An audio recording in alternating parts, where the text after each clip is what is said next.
Hey guys, how's it going? Welcome back to another video. Today we're going to be talking about insurance. Now, insurance around the world is normally a bit of a problem. It's normally pretty expensive. In the UK, it's renowned for being crazy. Now, I've known people who've paid thousands of pounds for their first year driving in cars that couldn't pull the skin off a rice pudding.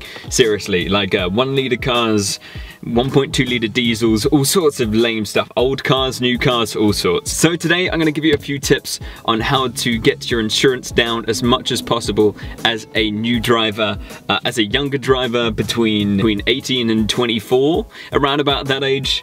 This could apply to anyone as well, so if you are slightly older and you have just started driving, then these tips could help you out too. So insurance in the UK is just one of those necessities that you're going to need to get sorted. It's illegal not to have it, and just one of those things that protects your back if someone else crashes into you. It's one of those things you need, and you just need to get sorted. It's going to be expensive. There's no escaping. It's going to be pricey. It's going to be a few hundred quid, towards the top end of 1,000, over 1,000. My first year I paid 1,400 quid, which I consider pretty good, to be fair. That is a lot of money, but from the horror stories I've heard from people in, you know, like 1 litre courses paying 2,000, 3,000, 4,000 pounds for their first year, I think that was pretty good. So with these tips, hopefully you'll save a few hundred quid, and if you do, let me know in the comments. I'd love to hear your story. One of the things I'd recommend to you would be comparison websites when it comes to insurance, but don't just use one, use multiple versions of comparison websites. Say there are some examples like Money Supermarket, Compare the Market, Confused, all those websites in the UK. Combine them up and see the best prices. Like I personally, not sponsored by the way, had the best prices off Money Supermarket, but I know people who had the best off Confused.com and things like that. Search around, go direct. You're gonna have to put some legwork in for this, especially if you want the best deal. It's gonna take a while, and you're gonna have to get used to the systems, because if you go in blind, then that's where the insurance companies can really screw you. So take a while, do your research, and use as many websites as you can to get the best price. One word of warning when using comparison websites is that if you keep coming back to check prices, the price can go up because it knows how many times you've checked. And this could be between, you know, 50, 100 pounds and up. Get a program like CCleaner, which I'll put in the description, and wipe your cookies, cache, history, everything from your browser every time you come back to a search. Even create a new account on the website, because like airline prices, they do go up every time you check. So keep coming back, refresh with the browser, and do fresh searches like that, because they do screw you like that. I was screwed out of about 50 quid because I didn't refresh it, so keep that in mind too. An interesting tip is that going for more unusual cars may occasionally be cheaper than your standard first car. The normal first car is something like a 1.2 litre, a 1 litre Corsa, Fiestas, Ibizas.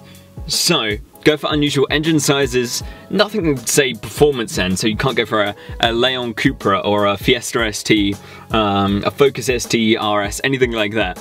Stick to the unusual but not performance engine sizes. So say 1.6 diesels, even the 2 litre categories can occasionally be cheaper. Those cars are generally bought by first car owners and can be crashed a lot. So try and go for a car that you think would be crashed less and has a better history. My car, for example, is a 1.4 Sport model, which is actually cheaper than the 1.2 litre for me to insure. So try and find an unusual engine size, something that not many first-time buyers will buy, and that can occasionally bring the price down. If it's something grannies drive, go for it, because that will be cheaper. I'll give you a good example.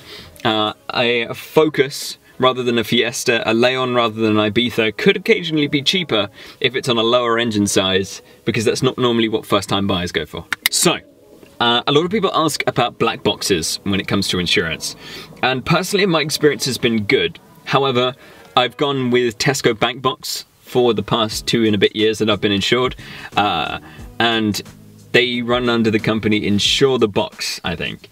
Now, not sponsored, but they've been really, really good. The price has been pretty good.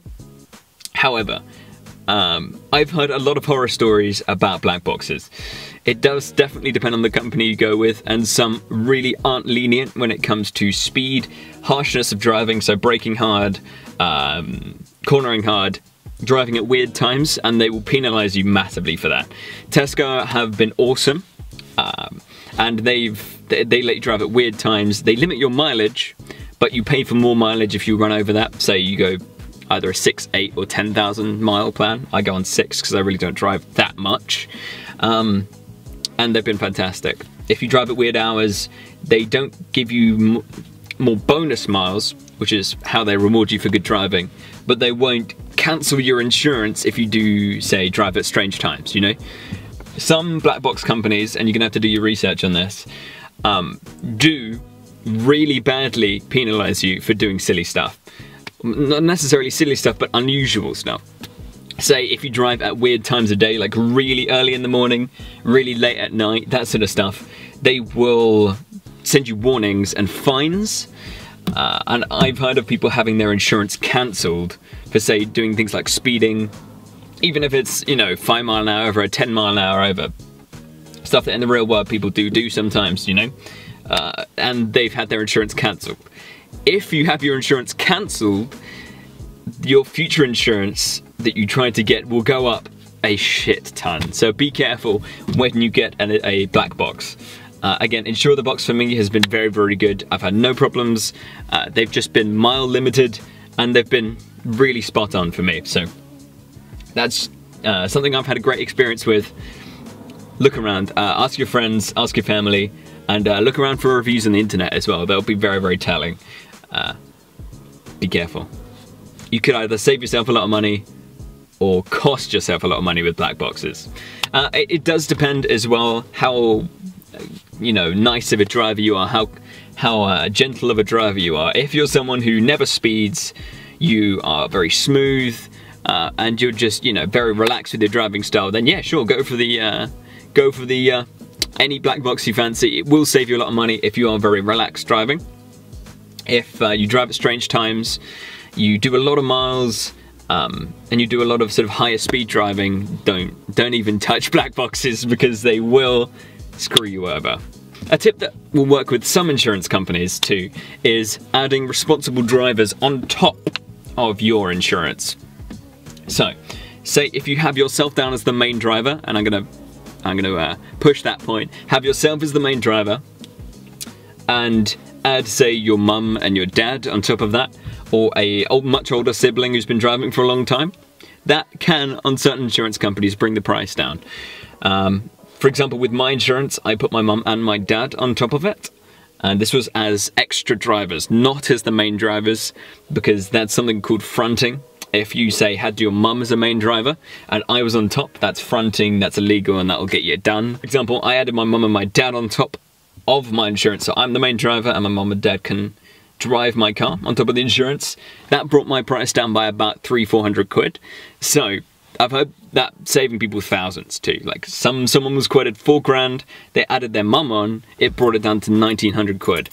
So experiment with that on comparison websites. Remember to clear your browsers, cookies and cache and all that, and give it a run and see if it does bring the price down. Sometimes it won't affect it on some insurance companies, sometimes it will. So they are all slightly different. So an interesting point to make is that your job description will affect the price of your insurance by a fair amount in some cases. For example, someone who's a librarian will pay a hell of a lot less than someone who's under the category dancer or photographer, because of the risk that the insurance companies set for them.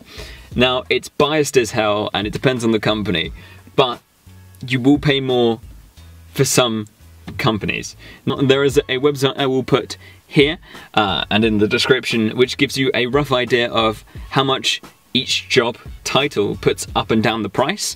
And you can go fiddle around and have fun with that. I think students have a fairly high risk to them because they're around a lot of learner drivers and younger drivers.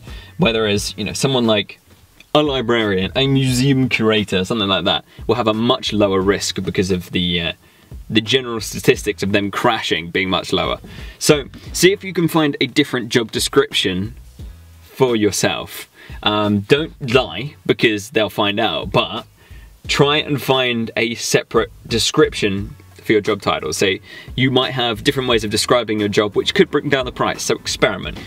Depending on how much cash you have to play around with, you can play around with the excess that you would have to pay whenever you have a claim. So you can set the voluntary excess on your insurance when you go onto comparison websites and when you try and find a quote. And if you start going up towards £1,000 and up, your premium will drop a hell of a lot. Keep in mind though that if you do make a claim, you will have to pay this £1,000 or more. So if you have a lot of cash to play around with, then set a higher excess.